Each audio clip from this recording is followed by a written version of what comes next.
Well, hello and welcome to Indianapolis, Indiana for the 6th round of the Formula Sim Racing AMA Championships at the Brickyard, home of the Indy 500, 2.5 mile oval in standard trim.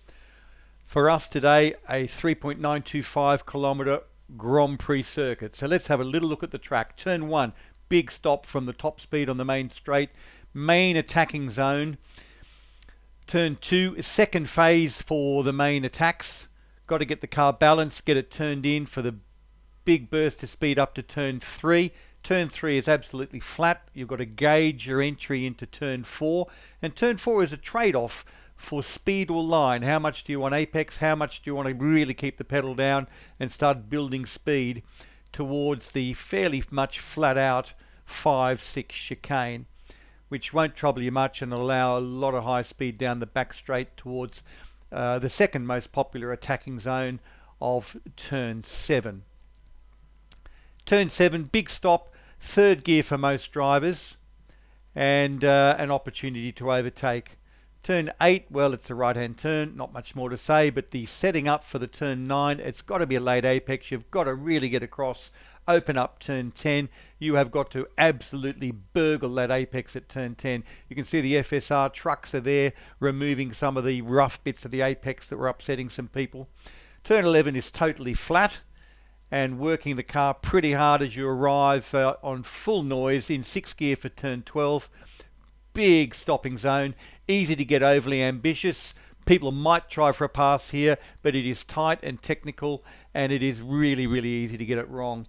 Then you've got to be back on the gas to accelerate up to turn 13. Another pretty slow corner, late apex and lots of apex because you need that car rotated and straightened up to give it absolutely full revs and start to build speed. Turn 14 is flat in good condition, but on worn tyres or hard tyres or in dirty air, it can be a problem. And now the car. So to show you the car, we are introducing the TR Blue Voss team colour scheme, sponsored by the Sim Racers Performance Guide. Learn to set your car up like the pros. So the car is largely inspired by the real world 2022 spec in Formula 1. It's 847 horsepower, 720 kilos, 18-inch tyre and wheel combination. There are 2 tyre compounds only. White sidewall means the hard compound or the prime. Red sidewall means the soft compound, occasionally called the option tyre.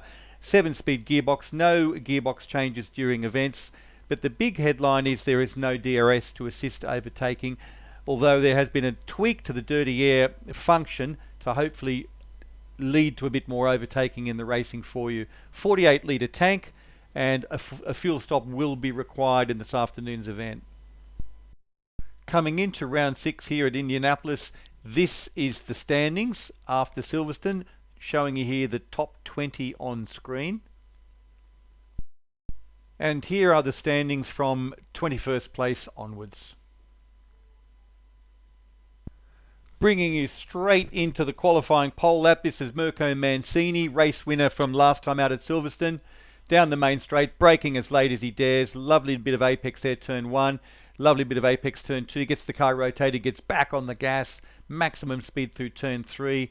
Trade-off between line and speed here, and he's going for speed. Through 5-6 chicane. Down the back straight here, approaching turn 7. Pretty straightforward stopping zone, but you've got to get your braking marker right. It's the third gear left-hander. Plenty of apex. Finishes the corner off, but sets himself up for the right-hander of turn 8. Turn 9, lots of apex and a late apex, so we can absolutely burgle the apex of 10 because it is so critical to get a really good exit there for this long, fast entry into the very tight and hard braking zone of turn 12 and the slow technical section of the track. This will see a lot of action in the race today. Great acceleration there out of turn 13 into 14, back onto the main straight, and that is Mirko Mancini's pole lap of a 103.537. Stunning work. And there's the full set of qualifying results for you, and a fascinating set of results they are, because if you look at it there, the Italian driver Mirko Mancini, who by the way our team managed to catch up with Mirko in Italy for a quick interview, which we will run after we show you these results. But Mirko, in a class of his own, a half a second ahead of second place. And then we had 10 drivers within 0.6 of a second. So quite a fascinating qualifying session. That's the top 15 up on the screen in front of you. And there are the results from 16th through to 25th.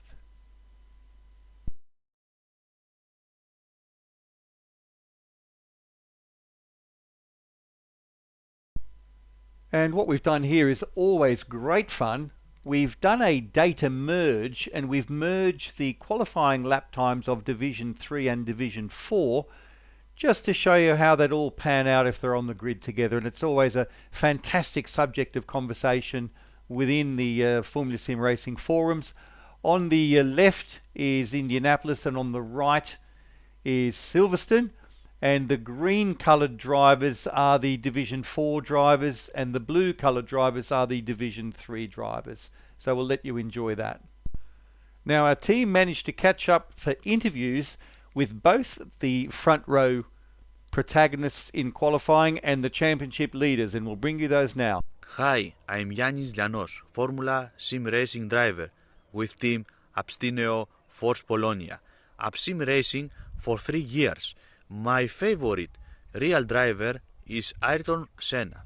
My favorite sports to play is basketball. Favorite sports to watch is Formula 1 and MotoGP. Goal for this year is to finish in top 5. And my favorite food is moussakas and Greek souvlaki. Thank you. Hi everyone, my name is Mirko Mancini from Italy, driver for Royal Blue Racing, and this is my little video presentation.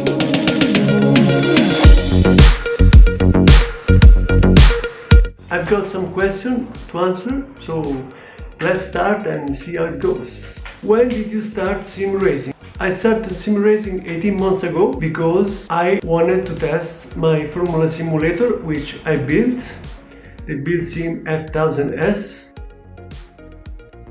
Favorite sport to watch is Formula 1, obviously, and to play karting, also football. Favorite current Formula 1 driver and favorite ever Formula 1 driver. So the current are the Ferrari drivers. I like very much Leclerc. Sainz is very good. I also like Verstappen. Ever Formula 1 driver, the Magic, Ayrton Senna, and the king Michael Schumacher. Gym or sofa? This is very simple question because sofa is unbeatable. Yes, I can cook pasta, pizza, so I have everything to survive. Monday pasta, Tuesday pizza, Wednesday pasta, Thursday pizza, Friday pasta, and Saturday and Sunday pizza. Wine, beer or alcohol-free? I am alcohol-free. What is your goal for this season? Well, when I started this championship, I decided to keep it easy. So I don't have like very big expectation. I just want to have fun. But I think that anything less than a promotion to the world champion will be a very big disappointment. I hope you enjoyed this little video and see you on track.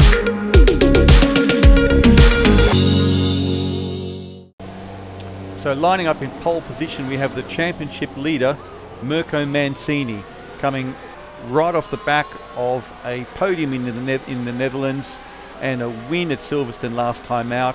Mirko is at the moment leading the championship standings for his team Royal Blue Racing. Second place on the grid is Giannis Lianos, racing for Flying Panda, I think. Now Giannis was second last time out in Silverstone, and you can add that to another podium that he achieved in Germany. Second place in the standings and only 3 points shy of pole sitter Mirko Mancini. Third place on the grid, and in fact this is how they line up in the championships, funnily enough, is Casper Nizio, driving for Ground Effect Sim Racing, and Casper is on 61 points in the championship. He's coming off the back of a podium in Portugal, but 7th last time out in Great Britain, so he's been running at or near the front. Next is Michael Cheekman, the team boss of TR Blue Voss, and Michael has absolutely outperformed his championship standings, or at least his current championship standings, by coming fourth in qualifying, because Michael's currently on the back of a best result of a 15th and a 9th. 15th in the Netherlands, 9th in Great Britain. So Michael also, interestingly, the first of the prime runners. So next behind him, as they head down towards the pit boxes, is Thomas Smith. Now Thomas is fourth in the championship, and one might expect that Thomas would have qualified where he is. So it's going to be interesting to see the inter-team dynamic between these guys. Thomas has shown some very, very strong performances. In fact, podiumed in round one. It's at the San Marino Grand Prix, 6th in Germany, 5th in Great Britain, and it must be said a very tight fight that was for third with Hember and Caspanizio. So Thomas has been showing some very strong form here at the pointy end of the grid. Next driver we'll look at is Perseus Miriam. Now Perseus is another driver who has absolutely outqualified his current championship standings with a fantastic result for his team Royal Blue Racing of 6th in qualifying, and Perseus has to date a best result of 9th.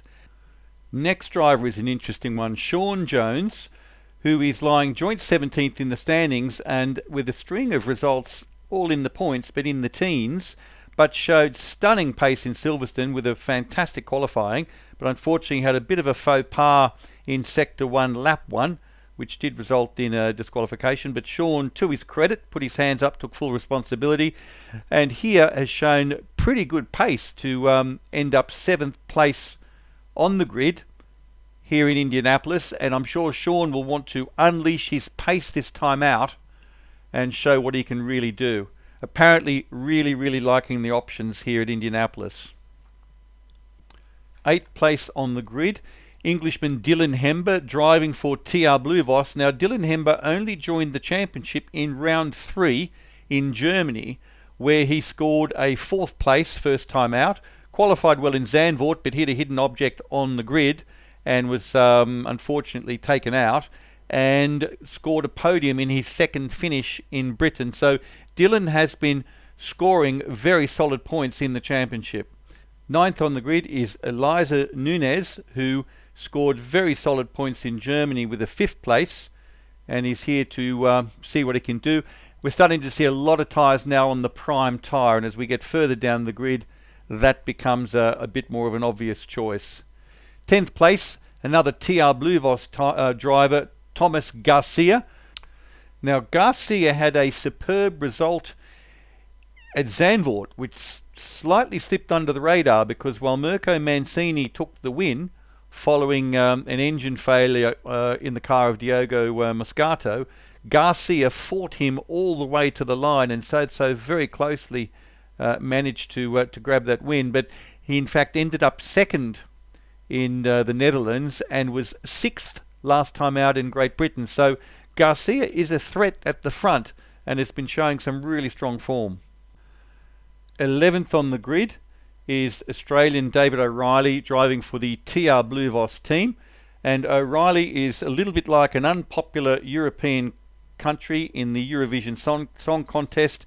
He comes into round 6 here with a string of DNFs and null points, starting on the option. 12th place on the grid, in what we must be said is a stunningly liveried car, is Fabrice Morilato, and Fabrice has been a bit of a somebody else who's flown under the radar this season, because with a string of very consistent results, Fabrice is quite high up in the championship standings. He has not finished out of the points this season and has a worst result of 12th in Silverstone last time out, and 1 podium and 3 top 10s to his result. So looking very much like a consistent race finisher.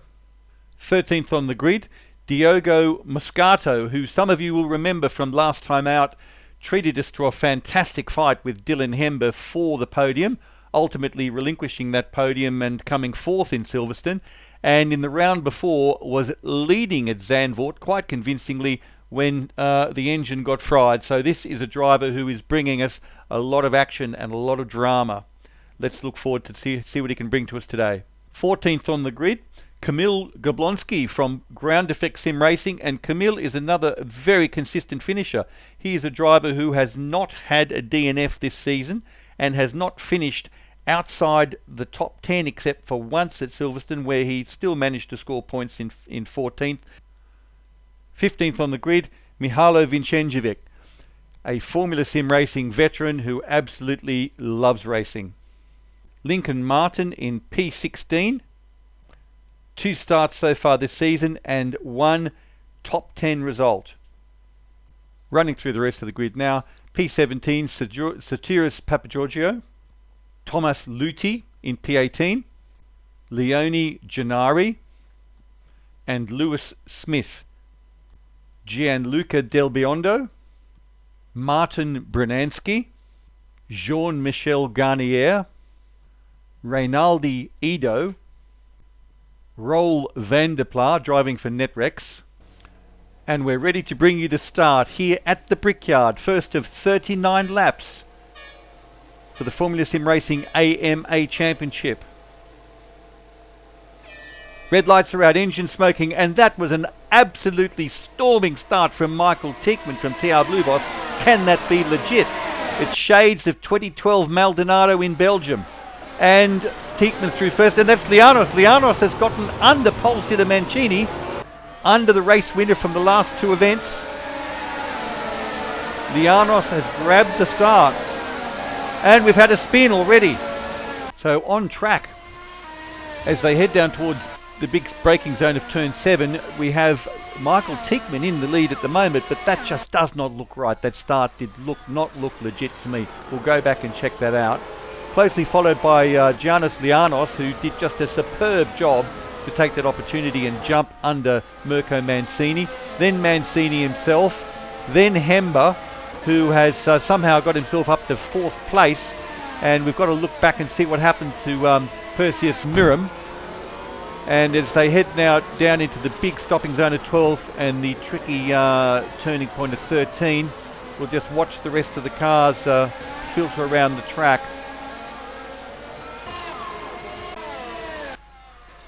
Now we're just watching Tieckmann at the moment to see if we can get a clue from the body language as to what's happened, and yes, that's a drive-through.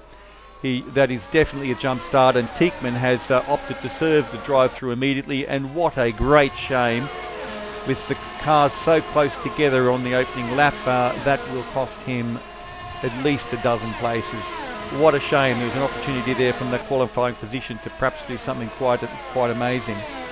So with the view of Tieckmann entering the pit lane there on the left, we'll recap the actual race order as the drivers commence lap 2. So we have the actual proper leader now, Giannis Llanos in first place, followed very closely by a rampaging Mirko Mancini, probably kicking himself for just letting him slip under his guard at that confusion at turn 1. Closely followed by Hember. Dylan Hember has managed to somehow get himself up to 3rd on track at the moment, and there's so much happened on that lap 1. We're going to revisit lap 1 and see exactly what happened.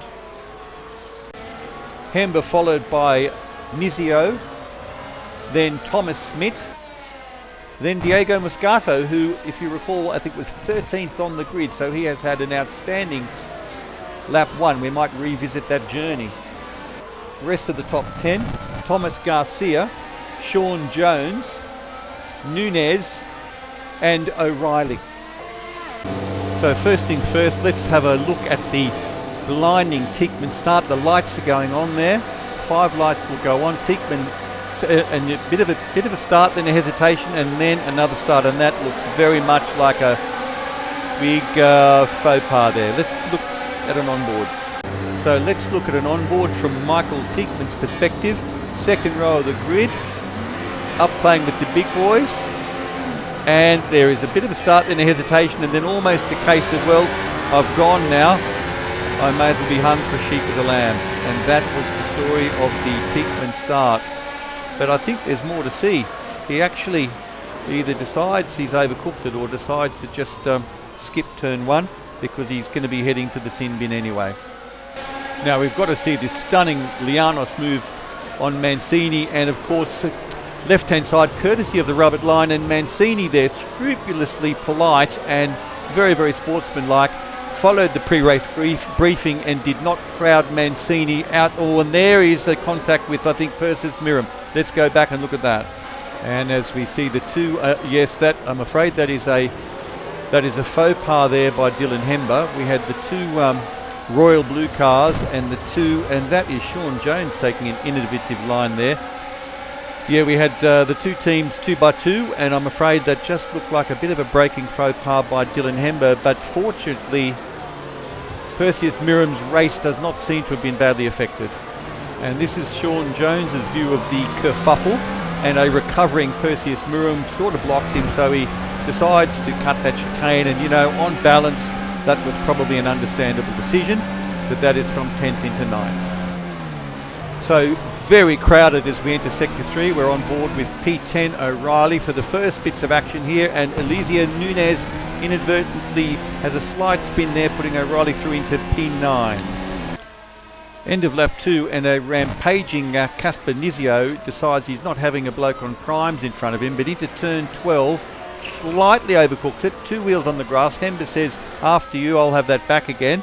Very courteous side-by-side racing out of turn 13 into turn 14. Nizio was always going to win that one on the options, but Hember quickly ducks in behind into the slipstream and then back out to try to make a fight of it. And the move that started entry at 12 is completed entry of turn 1 on lap 3. But in the meantime, Hember is now under attack from Thomas Smith of the same team, and Smith dives under him. Now it's Moscato. Fortunately for Hember this time, Moscato was equally shod on the prime and not looking quite as comfortable as Smith is. And we now have a race where Diogo Moscato wants to pass Dylan Hember. Under brakes, very clean and very clinical. Diogo Moscato does get past Hember for P5, so Hember has gone from P3 to P5 in one lap, but it's far from all over. He's on the primes, he's running long, and after all that incredible action, we can see how close that top 10 are. We're going to quickly now recap for you the top 10 at this stage of the race. So Lianos in the lead, Mancini P2, Casper Nizio has got himself into P3, Thomas Smith P4, Diogo Moscato P5, 6th Garcia, 7th Hember, 8th Sean Jones, trying to make the same move, and it should be easy this time around because unlike Moscato, Sean Jones is on the options, and Dylan Hember at the moment just must be wondering what is going on. He is now, I think, into 8th position. Yep, Sean Jones in 7th, Hember in 8th, and O'Reilly in 9th, closely followed by Kamil Jablonski, who is looking very ambitious into turn 12. Now, at this point in the race, the TR Bluvos team are talking about team orders. There is a deal that the driver on options will be let through as long as he will swap back in the second stint if the situations are reversed. We're jumping ahead now to the end of lap 4, beginning of lap 5 as everyone else is in holding station. Thomas Garcia from TR Bluvos here is showing massive pace on his primes and really starting to harry Diogo Moscato. Grabs the slipstream, and just look at the speedometer down here as Garcia gets a lovely tow, gets up to 331 kilometers per hour, dives down the inside, but of course off the braking line, and contact ensues. Now there was a lot of emotion, and it's not always easy to see what happened from the cockpit, so let's try and take a bit more of a clinical overview as to what happened in that situation. So from here you will see the incredible overspeed of Garcia. Gets alongside, goes for basically the same bit of real estate, both drivers wanting to grab the same bit of real estate. You would need to make a forensic analysis to decide who was at fault there.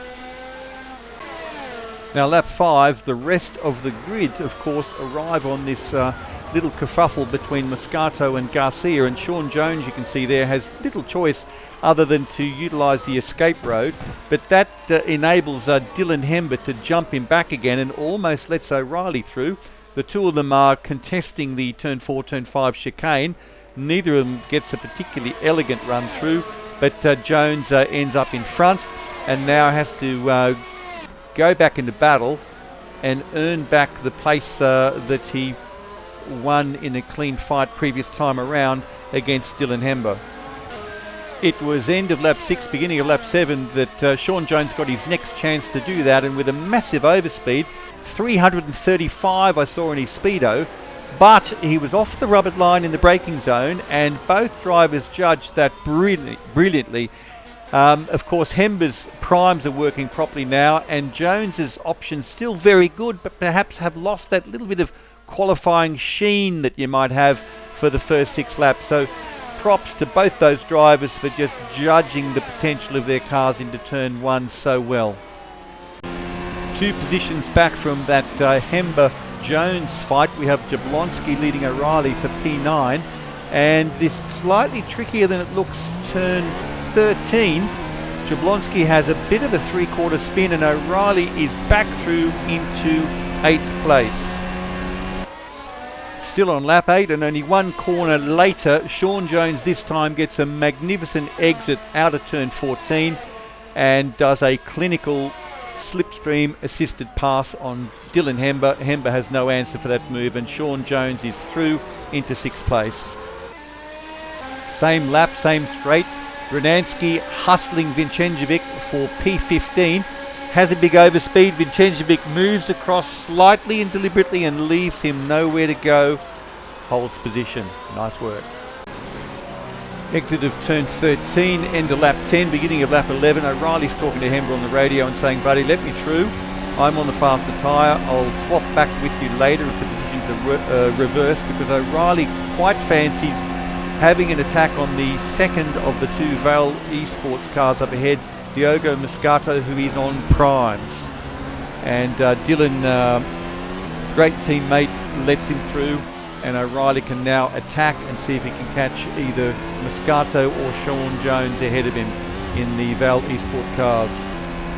2 laps later, and O'Reilly has pulled the gap in on Moscato, who was not looking entirely at home on the hard tyre. 2 of them leaving each other there, just enough room. O'Reilly gets a good exit from turn 14, a good slipstream, and look at the numbers on this speedo. 316 is the clear air pace, and we are going to hit 334 kph. Unfortunately, O'Reilly slightly over ambitious on the braking zone there, considering he's on the off the rubbered line. So instead of grabbing 6th place, he gets sideways, gets a bit of a touch from his teammate, rejoins in 10th place with damage to boot. Costly error. It's lap 13 and 8 laps after their initial contact on lap 5, and these 2 still seem to be having a magnetic attraction as Moscato goes around Garcia. Little bit of a tap on the rear axle again, and once again you are going to need to do a forensic examination to clearly apportion blame on that one. Tricky one to call. The order at lap 15. Giannis Lianos still holding the lead, with Mirko Mancini in hot pursuit saying, hey, I'm the P1 guy around here. Casper Nisio keeping both those guys honest in 3rd place.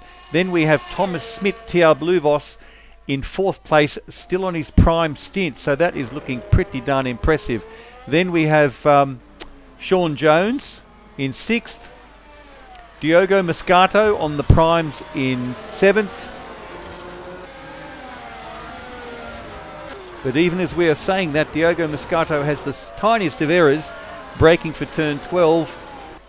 And Thomas Garcia, his protagonist from earlier in the race, is through into P6.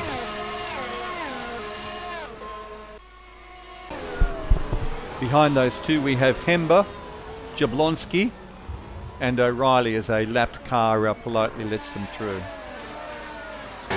But it's late lap 15 and Mancini is putting relentless pressure on Lianos. Sector 3, exit to 13, and Lianos perhaps slightly distracted by that lapped car, who I must stress did absolutely nothing wrong. Lianos has had a big spin and a big drama, and Mancini is back in the lead. To give you an idea on how costly that was for Giannis Lianos, That was Mancini, had just saw dive under him. But in third place, Nizio, that was Nizio. That's Nizio going through there. He was close enough to jump him there and take the opportunity to put himself into second place. Later that same lap 16, this is the view of P6 to P10 as they enter Sector 3 and the tricky final left turn of Sector 3, and you will see Kamil Jablonski, who is in 8th place. You'll see his view there as Moscato loses the rear of the car big time and won't have to worry about anything affecting his race result from here on in. Terrible shame for the Hungarian driver. But while all that was happening, as Moscato's exit was not a good one, Garcia's exit was stunning, and he's passed Jablonski on the option tyre and now attacking Hemba into turn 1, and having learnt the lessons earlier, judges it beautifully, and that was 2 places in one straight. That's the only time that happened today. Lap 17 and Sector 3 is the sector that just keeps on giving. We're at the witching hour, late in the stint, options going off, and Jamil Jablonski makes a big move on Hemba, but ends up actually dropping a place and putting O'Reilly, having been gifted the pass before by Hemba. O'Reilly is back on Hemba's tail now, and will he even be able to match him on pace? End of lap 19. Mirko Mancini pits from the lead.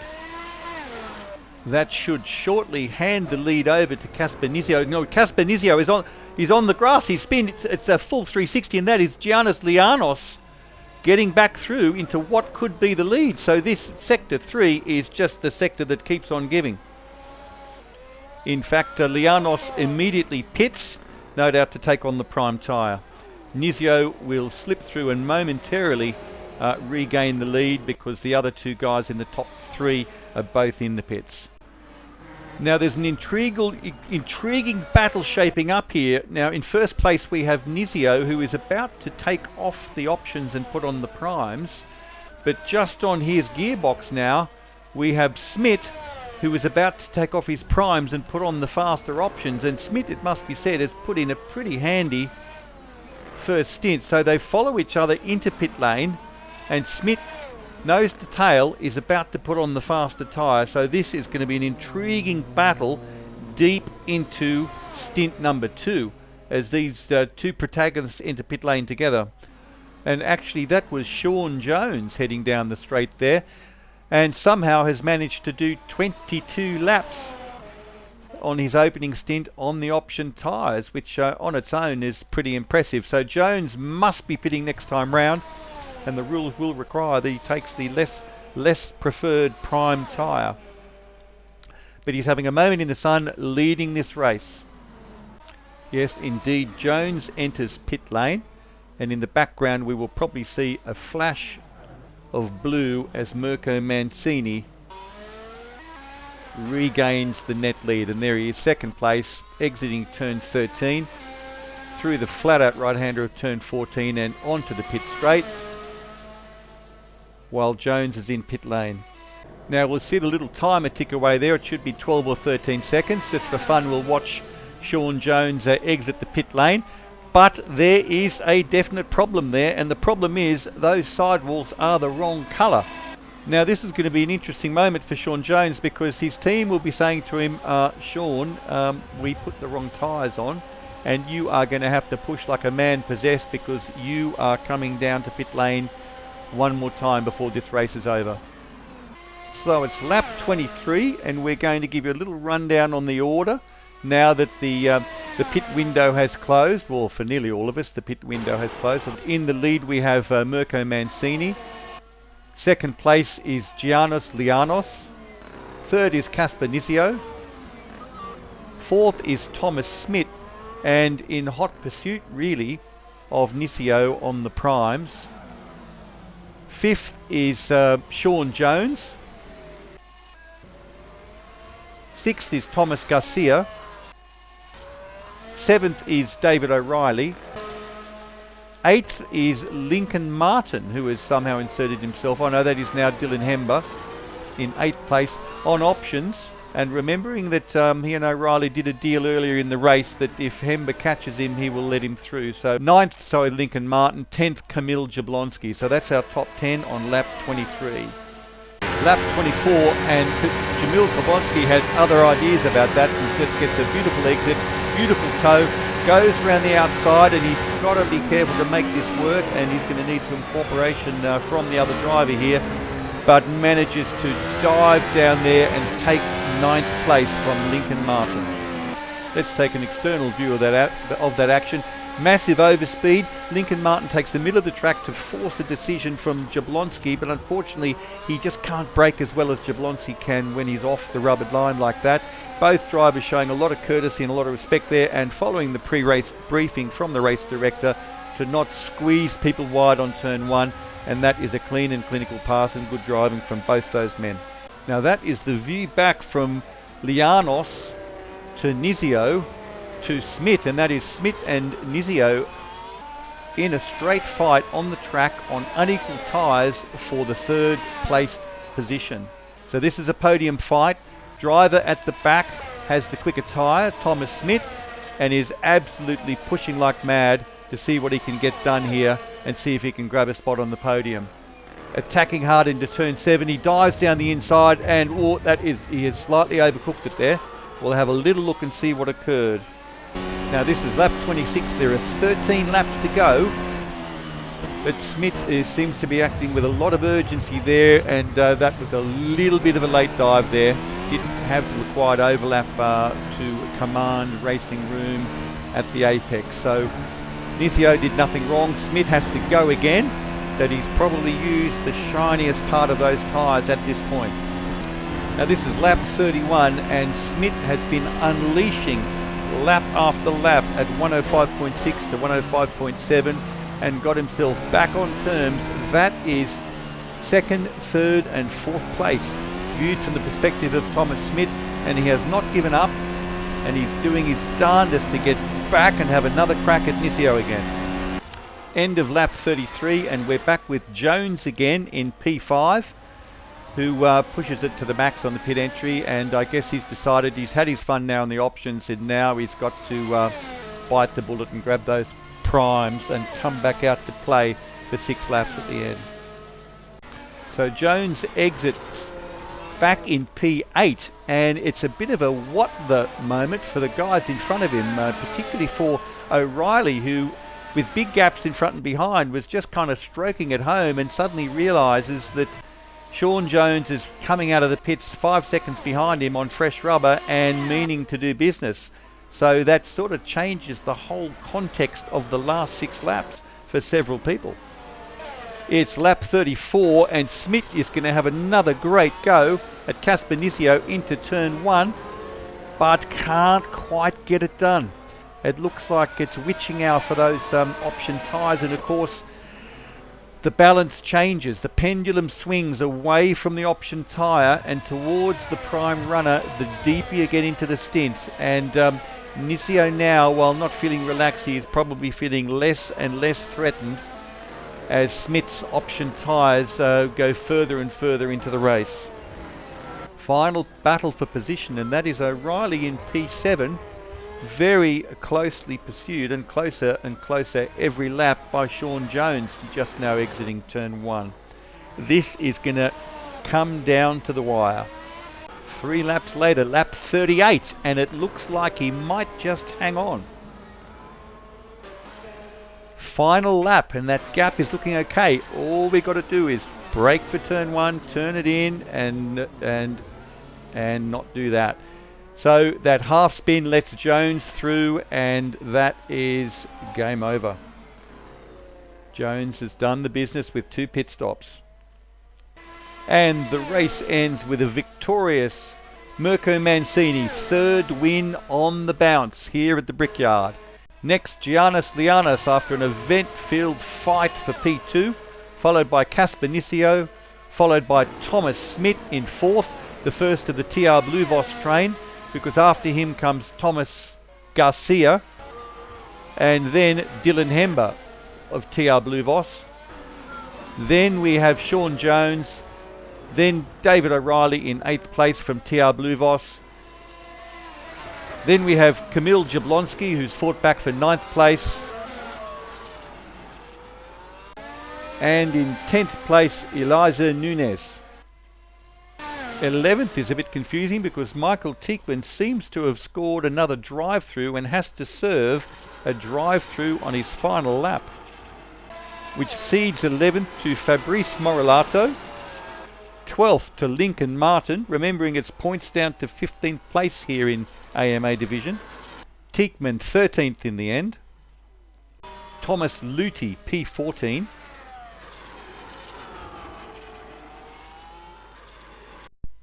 Full race results there for you on the screen. As you can see, Mancini won with 5 seconds in hand, but the next 3 were covered by 2 seconds, which was kind of cool.